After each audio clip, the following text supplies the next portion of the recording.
This podcast contains swear words. Hello, and welcome to another episode of Talking Shit with Cheyenne. What is this? Well, it's a podcast. We already knew that. I interview people, femme, non-binary people, for the most part, who work, play, make around in amongst performing arts practice. We talk about art making, we talk about living whilst art making, and I am an art maker, but the ideas and themes that we talk about, I think, apply to all of us, whether you consider yourself an artist or not. Hint, you probably are in some way. Life is a creative act. And who am I, you ask? Well, my name is Cheyenne Friedenberg, and I make shit up. And I teach people how to get to how they make shit up. I'm a writer, director, choreographer, actor, performer, dancer, parent, and living on the stolen, unceded ancestral lands of the Musqueam, Tsleil-Waututh, and Squamish nations here on the west coast, rainy west coast right now, of Turtle Island.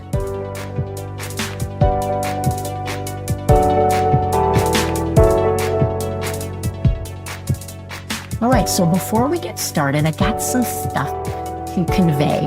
If you're listening to this before January 2025, just a heads up, I am performing my new solo, Carry the One, at Progress Lab here in Vancouver on the 28th and 30th of January. Go to the website, www.terrashowman.com, and maybe make a donation while you're there. Upper right-hand corner, donate button, and go to the dates and get a ticket.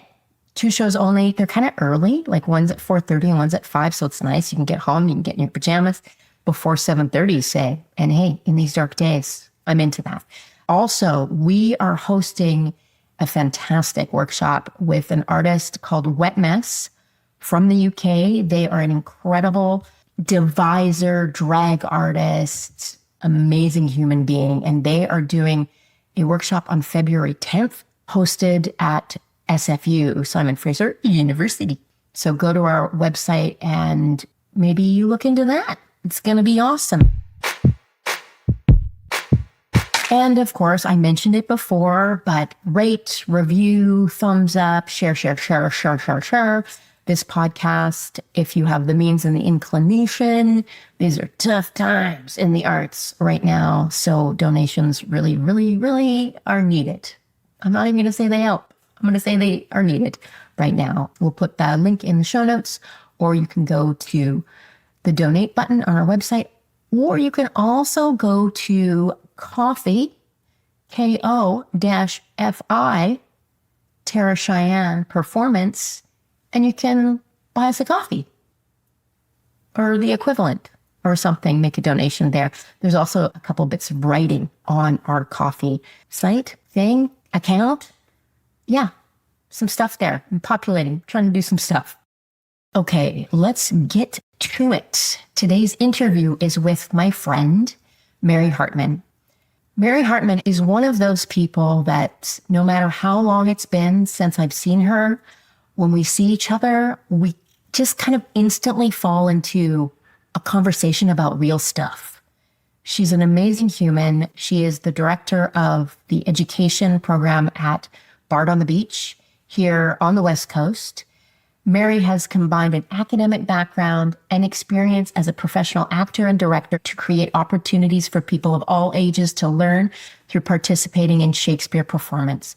Mary has played a variety of roles professionally, including Helena in A Midsummer Night's Dream, Olivia in Twelfth Night, Horatio in Hamlet, and Phebe in As You Like It. She has directed productions of Shakespeare's plays in extraordinary situations, from a 7-person workshop, A Measure to Measure, to Julius Caesar with 150 fourth graders. God, I wish I would have seen that. As director of Bard Education, she has designed and developed many new programs to inspire community through Shakespeare. She has traveled extensively to share strategies through associations of teachers and theater professionals. She holds a master's degree from King's College, University of London, and a bachelor's degree from Dartmouth College, and has received numerous awards and honors. I think you're really going to enjoy this interview. Mary is a special, special person, and she's a bright light right now in these dark days in many ways, but we are lights for each other, and Mary's a light for me. Enjoy. So welcome to the Talking Shit with Tara Cheyenne podcast. We've been live since 2019. So coming up on 6 years, 7 years. Wow. I know. It's a joy to be here. Thank you. I love what you're doing with this. I love the philosophy and I love your work. Thank you, Mary. And I love your work. So you are the education director at Bard on the Beach here in Vancouver. I am. And you have been in this role for how long? It's my 20th year. What? December 5th is my 20th Bardiversary. Oh. But I worked for another company for more than a decade before that in Western Massachusetts, Shakespeare and Company. So I've been doing this a long time. You've been Shakespeareing for a long time. How did this happen? Were you like a small little Shakespearean? Or like, when did it happen? When did you get hooked? Well, I was fortunate to have my first real experience of Shakespeare be actually in a play with a bunch of grown-ups when I was 13 years old in Pennsylvania, where I grew up. Yeah. And I was Cobweb in A Midsummer Night's Dream, and I was in heaven. I think my mother was terrified that I was on drugs or something because I was so happy all the time. And these grown-ups took such good care of me. I was the baby in the company, but it was such a wonderful experience. And then, when it came time to study Shakespeare in high school, I was so excited, and it was such a letdown. Oh, no, really? Because I had a wonderful English teacher, but she decided to let her student teacher take over for this unit. And, bless her heart, she just was too nervous to really let her joy come through. And it was kind of torture. So anyway, I still loved Shakespeare and looked for any opportunity I had to work with it, but it's really doing it that is the joy. And I had the great good fortune during my undergraduate years that artists from Shakespeare and Company came up to teach some of the acting classes. Oh, wow. Actually, because the acting professor hurt his back or something like that. It was like an emergency replacement. I know. Where did you go to undergrad? Dartmouth College in New Hampshire. Okay. Yeah. And so the Shakespeare and Company people were just so brilliant, not just with what they knew about Shakespeare, but their approaches and how rooted it all is, their practice is, in coming directly from who we are. And so it's supported by Kristen Linklater's voice work, which is all about freeing the natural voice rather than trying to match some ideal voice. And they were just such creative, such compelling, such big-hearted, compassionate, curious, courageous people. I was just hooked. And so I went and trained there after I finished my undergrad. Wow. And joined the company. They hired me to start working in their education program. And as soon as I started doing that, I was an aspiring director, but I was an aspiring director who was much more interested in what was happening among the actors than in any kind of concept-y thing. Right, yeah. And so I thought, okay, to be the kind of director I want to be, I need to learn more about acting. Mm-hmm. So I decided to go to Shakespeare and Company to train as an actor because they have wonderful actor training. Yeah. And so once I got there, I sort of became an actor instead of a director for a while. Okay. Primarily because I was cast as an understudy for someone who was actually dealing with a serious illness. So I ended up doing about 20% of the performances and then kind of went, oh, I guess I'm an actor. Wow. Which was also joyful. Yeah. And I continued to direct, but they hired me to work as a teaching artist in their education program, which is just a phenomenal thing. Kevin Coleman, the director of education who started it all. Yeah. Absolute genius and, changing the world kind of genius. So that's who was one of my mentors. Wow. You know what? It makes so much sense having known you since, I don't know. It's been a while. It's been a minute. let's just say like a decade and more, because you are so like intuitive and empathetic to what the actor is going through. Really remarkable. And I just want you to talk a little bit more about the idea of being yourself, because I feel like, when you teach or when, I have taught like younger folks that are just coming into post-secondary or whatever, whether it's dance or theater, the idea that they can be themselves, it's revolutionary. It's really hard for them to wrap their little heads around it. But I feel like that's it. It's everything, isn't it? I mean, for any human, let alone any artist. Yeah. And this is something I say to, the participants in Bard for Life, our recreational program for adults, or whoever are, the professional actors I'm working with. No one is going to play this role the way you will, because you are unique. So your fill in the blank, Juliet, your Hamlet, your Kent will be unique. No one will play this role the way you will. And that's your greatest asset, is who you are. Everything you've ever done, everything you've ever thought or felt informs the present moment. That's what you bring. It's you. And for me, it's Shakespeare. But whatever the work is, right, that's what's coming together in this moment. And that's where the magic is. Oh, if we could just instill that into every, I was going to say young person, but I feel like anybody, whether you're, listen, everybody, it is who you are. That is the magic.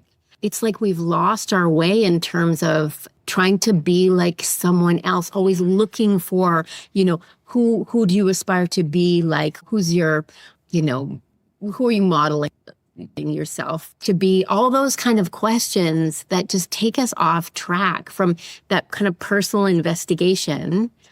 I sometimes ask artists to like catalog yourself, like everything you've done from the littlest, age 13 being cobweb.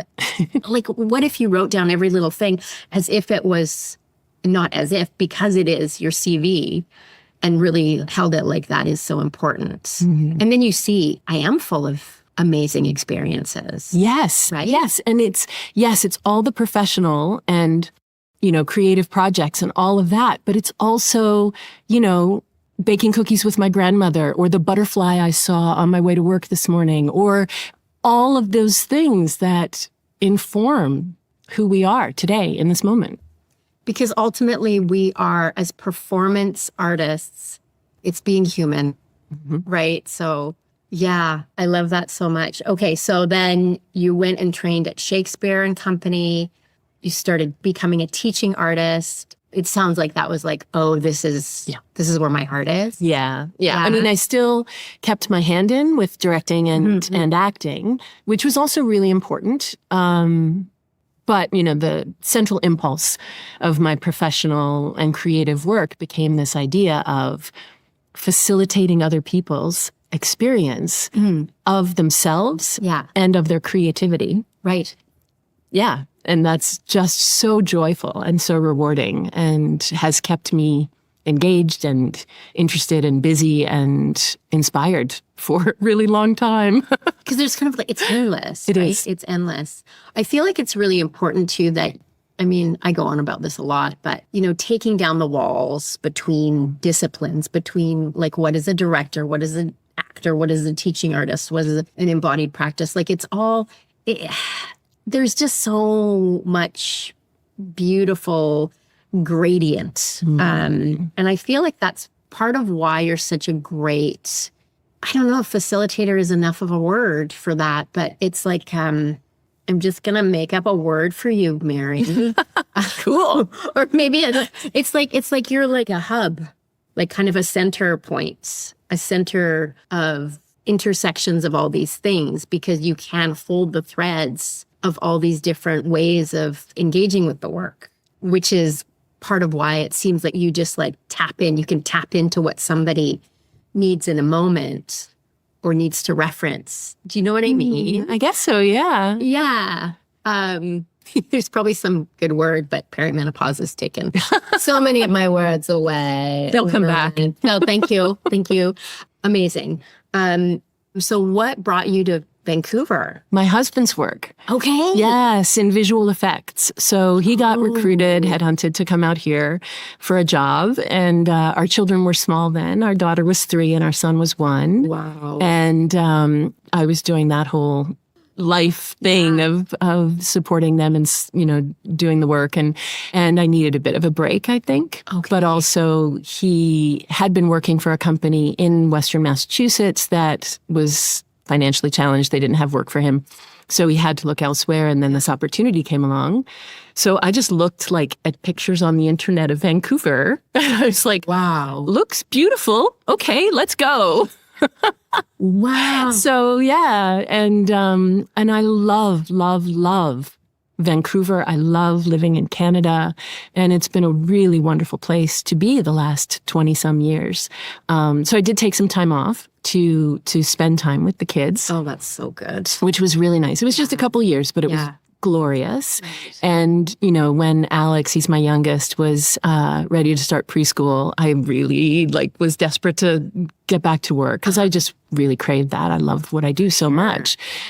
But it's a really specialized field, being an education director in a Shakespeare theater. Right. So I am so grateful. There was such serendipity involved in this. Right around the time I was dying to get back to work, I was poking around on the internet one night and discovered, and even though I worked at a Shakespeare theater in Massachusetts, I wasn't really aware of the Shakespeare Theater Association. Okay. Which is an association of theater companies that produce Shakespeare. But I saw that this thing existed, and I saw that they had associate members who are basically individuals who work in the field, but who aren't currently affiliated with a company. Okay. And that their annual conference was going to be in Vancouver in a few months from when I was looking at this on Tuesday night at 11:20 p.m. or something like this. And so I sent them a little message telling them who I was and saying I'd like to be an associate member and I'd like to come to the conference. 2 of the 3 people who were in charge of making the decision got back within 20 minutes, even though it was 11 o'clock at night on the West Coast. Anyway, they were so gracious. The 3rd person got back the next morning. And so I went to this conference, which was hosted by Bard on the Beach.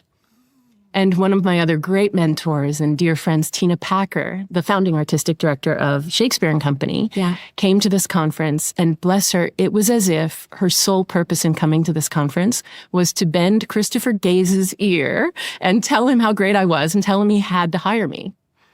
She wouldn't leave him alone. Perfect. I love that. And they had put me on a panel and stuff like that, so I was able to contribute to the conference. But anyway, Bard didn't have an education director, an education program per se. They did have, the summer camps that were called Young Shakespeareans at the time. I think they had started doing student matinees, but everything was still in its infancy. Mm-hmm. And so, it took some work. We had several interviews and they had to actually persuade the board of directors to add this position because it didn't exist.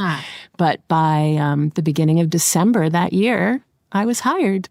So such serendipity. And I'm so grateful because I honestly don't know what else I would do. I don't know how to do anything else. I think you're brilliant and you would, but perfect. And I can't say enough about what a joy it is to work at Bard. Such amazing people, such a beautiful spirit in the company, and the values are so sound. And it is a really, truly wonderful place to work. So I'm just so grateful. Shakespeare and Company and then Bard on the Beach, just amazing. Wow. And they're lucky to have you. They're so lucky to have you. I've had this conversation with quite a few other artists in town. It's there is something magic about the Bard education program. And I think it's you and the people that are attracted to you, because there is this crackle about it. I do think there's a crackle about it, but to be honest, I really do think it's the collective. That is what it is, the spirit of Bard education. Yes. It comes right down even to our mission, which we identified as it's to inspire community. And so it's like a ripple effect, like those of us who are part of the collaboration of it, the great creative collective of what we are all doing together. We are a community, but then it ripples out to all the participants who are also contributing to what this is because of what they're bringing to it. Yeah. And it just continues on and on and on. And it's really, I'm so grateful to be a part of it. It's so much about that feeling of belonging, of being welcome, which is theater, which is performance, which is art making, really. That being included and reflecting back, and that place of whenever I come in, anything I do here, anything that I teach or come on a panel or whatever, it's just like, oh, this is nice, which we can't say for every arts experience, unfortunately. I know. Suffering has been associated with art for a long time, and I wish it weren't. Because I don't think it's necessary. In fact, that's actually the informal motto of Bard education: no suffering. Tell me more about that. I love this. I love it. Well, a great example is, when folks are working on their Shakespeare and they're trying to learn it by heart, which is a phrase I prefer to memorization because it just makes more sense to me. Learn it by Mary Hartman?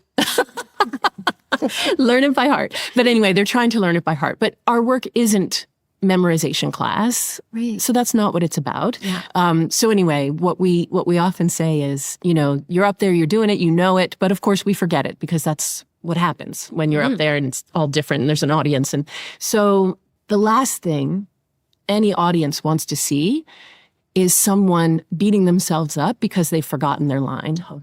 Right? Yes. That's suffering. Yeah. Nobody wants to watch suffering. Yeah. So we're really clear and upfront. Just call for line. And, proudly and joyfully say, stay in the moment, say line, someone will give you the line, and let's all celebrate that. Because that is a beautiful thing. Yes. That when we need help, there are people there to help us. 100%. So let's let it be a joyful thing. Yeah. Not a cause of suffering. And let's weave it into our experience as audience, as performer. I went and saw, I don't know if you know the comic Maria Bamford. I don't. Oh, one of my faves. She's amazing. She has some mental illness stuff that she's very comic about, and also is in midlife. And during her set, she gasped and she was like, wow, I completely just forgot where I was. Hang on, everybody. And she went and got her paper and she was hilarious about the whole thing. But it just made us all love her even more, because it's also that then we can see ourselves. Yes. Right? Yes. And that is the big surprise. Audiences want us to succeed. Right? Always. When I was an undergraduate, I was in this play and it was really fun, Hotel Paradiso, Beto farce. And I'm playing this child, even though I'm very tall, not a small person, but I'm playing this child in a little sailor suit. And we're carrying chairs, and there are four of us all going, the chairs, here are the chairs. And on this set, there was a staircase. I fell down the stairs, the chair bouncing down as well. But the amazing thing was, I could feel it. The audience everything stopped as the audience just all held their breath. And then I popped up and started going, the chairs. And then it was as if this whoosh happened over the audience. I could feel it, where they just forgot it happened. And they were right back in the play. Yes. Audiences want us to succeed. They're rooting for us. And so when we have those moments of, one time I was doing the little pre-show talk at Bard, and I came out with the wrong play. Perfect. Yes. And this is, the Wars of the Roses in a nutshell. We're seeing Richard III. One moment. This is Richard III in a nutshell. It just made them like me more, right? Because we're being genuine. We're being human. It's exactly what you said. Yeah. Yeah. And I think we forget that all the time. I know I forget that all the time. I just finished, as you know, my MFA. Yeah. And somebody said something really good to me as I was going into my defense. They were like, oh no, everybody wants you to win. Everybody wants you to win this MFA. And you're the expert. You're the expert. None of us are the expert. And I feel like that's such a beautiful thing to remember, the audience wants us to succeed. Yes. And what if we went into every situation or public speaking or audition or job interview with yes, what a difference that makes. Yeah. Because we're so hamstrung sometime by the fear of judgment. Yeah. Right? And the culture of judgment. And I think that's worth poking at and challenging and saying, is that really a thing? I'm not sure it is. Yeah. that culture of believing that everybody wants everybody else to succeed is so much more powerful. And like, sometimes I get whiffs of pushback on some of this philosophy of people thinking, oh, well, you have to have, they use the term standards, which if you like, think about that word for a second, that I don't like that word one bit.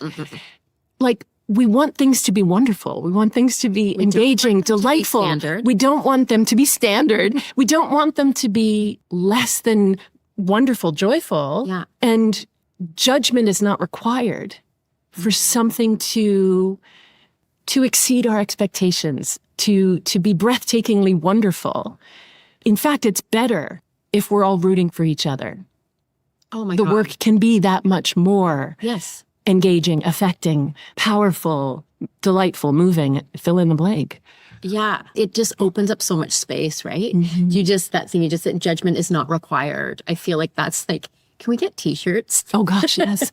Like social media and like the world, patriarchy, etc. Like there's just so much about like, well, let's be critical of this. Let's judge this instead of supporting it and buoying the excellence that is inherent in everyone, right? Yeah. It's nothing new, the sort of the idea of yes and. Yes. Right? Yeah. But that's kind of what it is. So that, a non-judgmental atmosphere can say yes to what's being offered, but then ask the question, okay, yeah, now where do we go from here? What's next? What more can we do? What, how much deeper can we go? Oh, totally. Yeah, it's the questions. It's like we keep participating. This makes me think of, I work with a couple brilliant dramaturgs in my own work. And so I'm wondering about, like, are there questions that you find really useful or approaches when you're working with folks, who are whatever they're working on? Like, what are some ways or some questions or some prompts or cues that you find really inspiring? Yeah, that's a great question because for me, in the world of Shakespeare and supporting people in their exploration and discoveries, et cetera, and in really making it their own, it is all about like two things. One is just like really paying close attention to what I'm noticing about what they're doing. And then kind of, highlighting, ooh, when you did this, I saw this, that kind of response, which is different from good, that was good, right? Which is a judgment, even if it's a positive one. Exactly. That's a judgment. So it's partly that and then partly the questions. And, one of the classic questions, and I, steal this completely from Kevin Coleman, one of my mentors, is, so what did you find that time? What surprised you? Oh, yeah, that's such a good one. Yeah, what did you discover? What surprised you? And then another one is, where do you want to go from here? Yeah. And then near the end of our process with Bard for Life, which we just finished, they were all working on speeches that they had selected. And my classic question near the end of the process was, okay, so what experience are you not yet having with your speech that you would like to have? Oh. And then it's my job to sort of help open doors for them to get where they want to go. Oh, that's so good. That's so good. I often ask when I start with a group is, what is something you've always wanted to do on stage? I feel like it's a similar, and there's something really empowering about asking someone, what is the experience you would like to have that you're not yet having? Because it does ask a person to really like check in and notice how they're feeling. Yeah. Sometimes I think we get outward, like, are people, I know I did this. Am I getting laughs? Are people paying attention as opposed to like, what is my experience in this? Which is really empowering. And I feel like audience, we can feel it when somebody's really in it, hey? Yes. And it is that empowerment, that ownership, that agency that is really exciting in terms of, someone's learning, and because we're doing an education program, that's kind of what's central. But with Shakespeare, so much of the time, there's centuries of tradition that kind of have told us there's a right way to do it. And so, it's easy for people to think, oh, well, tell me how I'm supposed to do it, or how should I be doing it? And so disempowering that is at the heart of this. Yeah. And placing the participant, the actor, the player, if you will, at the center of that experience to say, oh no, this is you're the author of this one. Like, you are collaborating with Shakespeare. I'm just sort of, supporting this collaboration here, but this is yours. Where do you want to go with it? What do you want to do with it? Yeah. Which is so exciting. And also like, oh my God. I know.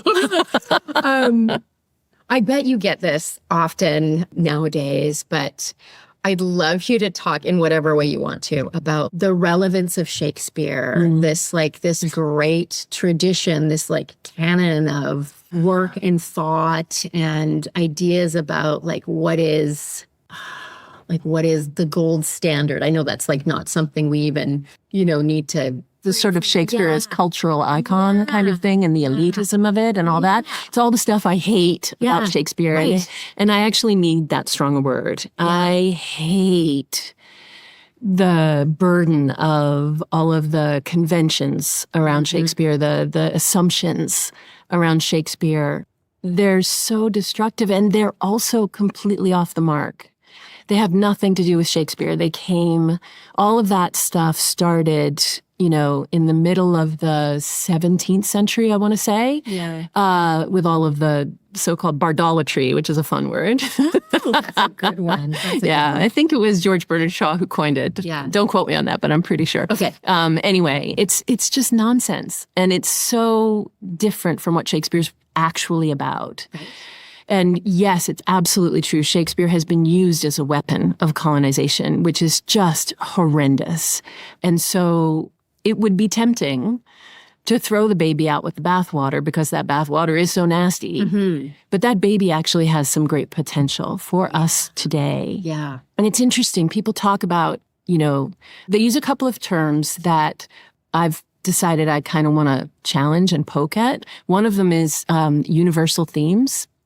I think the word universal is a really tricky one because actually, is anything universal, and who decides and from whose perspective? And it feels like an imposition to me to decide that something is universal. Yeah. So I don't like using that term. And I also have trouble with the word themes because like in its true form, like a musical theme or something like that, that makes sense to me. But when it's applied to other things like literature and that sort of thing, it almost feels, it feels over-interpretive. Like the word theme, it feels too powerful and not well enough defined for me to be on board with it. And so when I hear the word theme applied to Shakespeare, it feels like, let me tell you what this is about. Let me tell you what to think about when you approach this play. Yeah. So I don't like that one. Like I'm into the provocations, the questions, and then the other word I like to poke at is this idea of relevance. Because people talk about whether or not Shakespeare is relevant, and then that's a binary, right? It's either relevant or it's not. Mm-hmm. And that doesn't feel like there's much room for individual response. And so I like to use the word resonance instead. Oh, that's so good. How does this resonate for you? And maybe it resonates a tiny, tiny bit. And maybe the resonance is, I hate this. Mm-hmm. And I respect that response. Why not? Like, that's your response. Okay. But resonance can also change. It can change in quality as well as degree. And it just feels like there's more opportunity in that word than there is in the word relevance. Oh, totally. Like resonance feels like you can enter it from wherever you're feeling it. When I think of resonance, I think of like resonance in the body. Yeah. So it's like, well, I'm feeling that in my heart center, or I'm feeling that in my feet, or I'm feeling that in my head. Or it feels like a buzz, or it feels like a whoosh, or it feels like, yes. Yeah. So it can be completely individual. That disdain for the word theme. I feel like that's so great. It makes me think of, when I have done a show and somebody has come up and like, well, what was I supposed to be?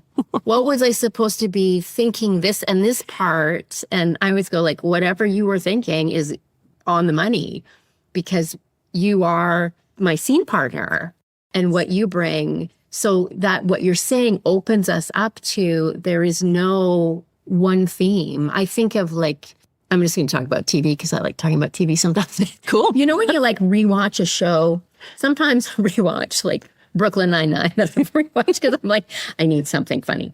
But I watch it and I'll watch it for a different character or like not a prominent character. So it's like I'm going to watch it for a completely different theme, a different through line. And then I think that's like, like you can watch, Midsummer Night's Dream for many different themes, depending on the day and how you're feeling and who you're watching. Like, you know what I mean? Absolutely. And when you were talking, the word that just popped into my mind that got me very excited as an alternative to theme is thread. Oh, yes. What thread am I going to follow this time through this experience? Yeah, which makes it way more fun. And of course, threads get woven together. Threads, are decorative sometimes. They're structural sometimes. That could be, thank you for that. That's good, hey? This conversation just gave me a new way of thinking about something. I always, every time I talk to you, I walk away going, Me too. It's likewise. This is good. What do you think the future of Shakespeare is? Or what do you see? What little blossoms or little seedlings? What do you think? Wow, that's an interesting question. And I don't know. I mean, we're definitely in a time of Shakespeare being challenged, quite rightly, and fair enough. Sure. But I think a lot of that is based on assumptions around Shakespeare that aren't really true and aren't accurate to what so many artists are up to with Shakespeare. Right. All of those wonderful people I love from the Shakespeare Theater Association that I'm really attached to and connected with. So I am eternally hopeful just by nature. Yeah. So I think that we will get through the sort of, the challenging times with Shakespeare. And it's from all sides, right? Like, yeah, it's true. Bans on drag performance basically mean you can't do Twelfth Night or A Midsummer Night's Dream. Like, that's just bizarre. It's ludicrous. Ludicrous. But anyway, I think that another challenge is with attention spans. So, and social media and what that does. And, I confess a huge part of my job is cutting Shakespeare down to a size that we can work with in the time that we have available to us. Right. Now, I take comfort in the fact that, and to reassure anybody out there who's scandalized by that idea, the cuts I'm making are not permanent and they're not for everybody. Yeah. Okay, this is what we're looking at this time out with these folks for this, these 5 days that we have with them to have a wonderful experience of this play, doing much more than 20 minutes of the play. It's too hard in the amount of time we have. So true. If, they're 8 years old. Listen, grade 3s, we're going to do the full 3 hours. Exactly. That's not going to work. So anyway, that's another part of it that, we adapt and change and we need to make things shorter. But again, it's not permanent. Yeah. And we can evolve again in the future.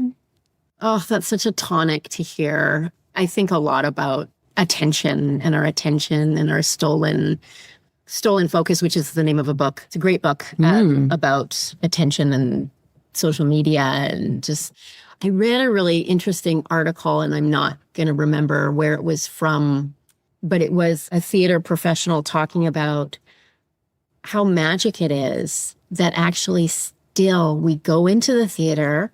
We are asked to turn our phones off. We do, most of us. And if you're not one of those people, you're going to be doing it from now on.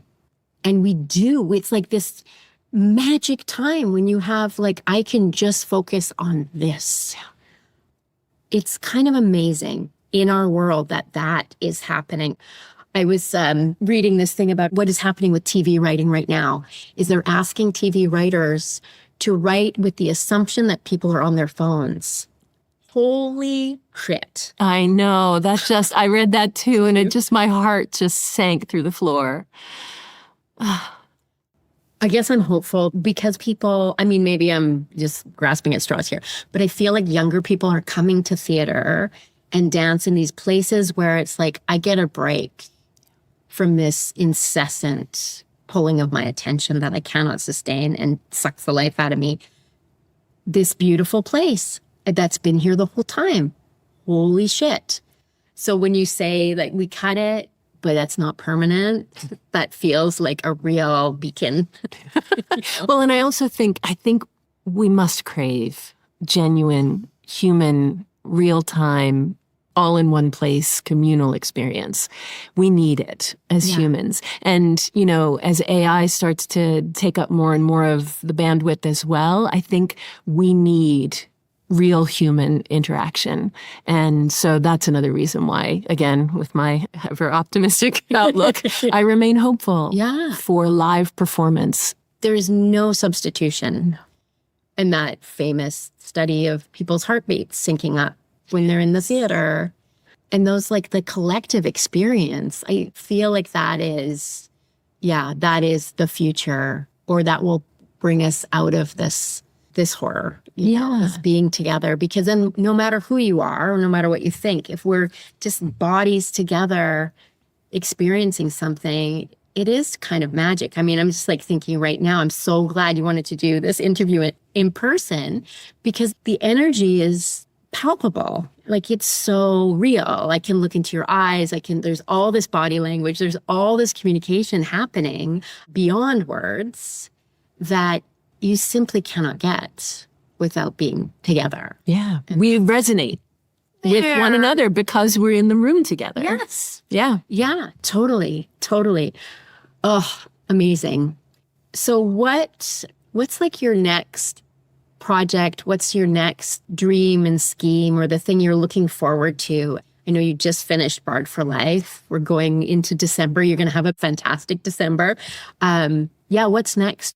Well, you know what? I don't know that there's anything shiny and new on the horizon. Mm-hmm. A couple of years ago, because Bard education was like expanding, right. Yes. It was like the Hydra, like so many different heads, that I just decided, you know what? We don't need to do so many programs. Mm-hmm. Let's really focus on what we do and doing it really, really, really well.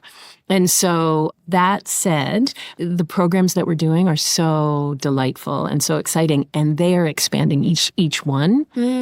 So for example, with Bard for Life, that's the recreational program for adults. Yeah. We just doubled our participation from last year in the winter program, which participants will be exploring a scene that they've chosen. So most of them will be 2 or 3, maybe 4-person scenes that I've started to sort of gather and collect and curate for them. So we added a whole nother evening, and it's just about full, both evenings. Oh, wow. Yeah. So that's inspiring. It is. It is, because what we were just talking about with how important it is and how vital, and how we crave that common experience of enjoying art together. Absolutely. Another aspect of that is participating in making art and exploring your own creativity with others. And, I'm sure you're seeing the same thing in your news feeds as well about like the loneliness epidemic. Yeah. And the more focused we get on our phones and in our social media, and that like little tiny loop between our eyes, our hands, our, our ears, whatever it is, how we're consuming this little tiny experience of the world, we're getting lonelier and lonelier and more depressed and more anxious, et cetera, et cetera, et cetera.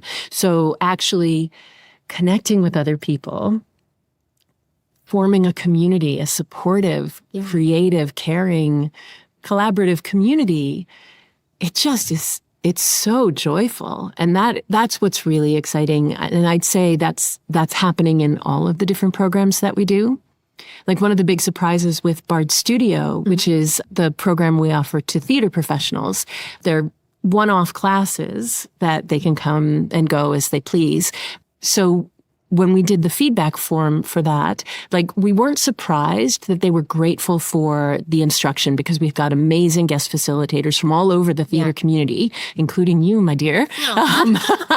And so people love that. They love what they're learning. But the other sort of consistent thing we were getting in the feedback was the sense of community that they were getting from this experience, connecting with other artists and finding people to collaborate with, and just that feeling that they have of being part of something. Yeah. I feel like it's medicine, like for real, for real. There is a pilot, I think it's a pilot program still in the UK where doctors are prescribing culture.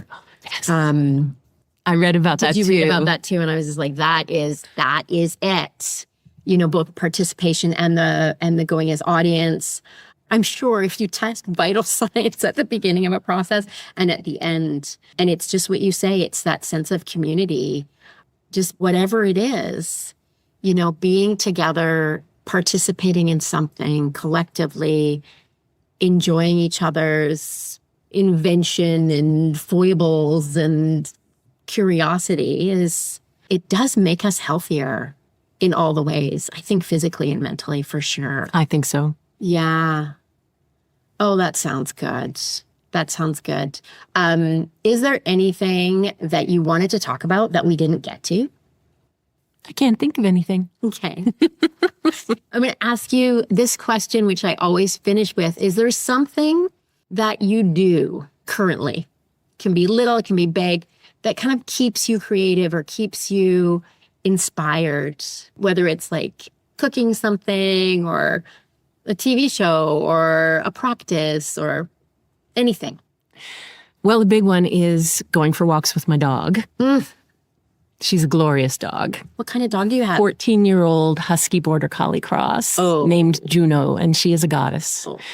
She's beautiful, spirit, beautiful dog. So anyway, I am fortunate to live in a great neighborhood for walks. There's even like a little trail through the woods by a creek kind of thing. And Perfect. So that's really a wonderful thing. And then the other thing is to just really be curious and connect with the people around me in whatever way I can. Like, obviously, all the people that I get to actually be in a space with. But then, you know, I connect with my children who live far away, but we're really close in spirit. So I connect with them as often as I can. And I have a weekly Zoom call with my sisters. I'm one of 7 daughters, and that's like such an essential part of my identity. Yeah. And my connection with them is so strong. So that is another thing that feeds me, gives me joy. And then, of course, just hanging out with my husband, who's also just a wonderful human being. Oh, that's so good. Yeah. Connection seems to be a theme today. I think it is. Mary Hartman, thank you so much for being a guest. This has been a joy, Tara. Thank you for inviting me. Oh, it's the best. I look forward to the next one and thinking more about resonance and everything. Thank you. Thank you. All right. And that is a wrap, as we say. Thank you so much for listening. Thank you so much, Mary, for sitting down and having such a great conversation with me and just being so inspiring. I'm always so inspired when I talk to Mary. And thank you for listening. Thank you for taking the time and share this podcast. Send it to a friend.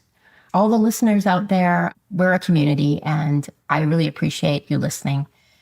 Please get in touch. We're on Instagram, Tara Cheyenne TCP. We're on Facebook, Tara Cheyenne Performance. You can email us, info@taracheyenne.com. Talking Shit with Tara Cheyenne is a production of Tara Cheyenne Performance, produced, edited with original music by Mark Stewart.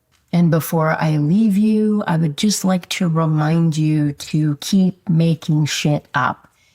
Sometimes it's really hard and we don't feel inspired. We feel like, I know I do. Even if it's a little thing, even if it's a little list of things that were kind of interesting or a bit of a conversation or a drawing of a leaf. I will leave you with a quotation from the composer Tchaikovsky. Quote, "Inspiration is a guest that does not willingly visit the lazy." Now, let's caveat that with, I don't mean don't rest.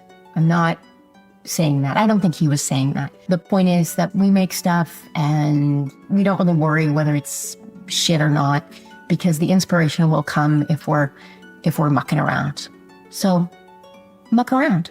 See you next time.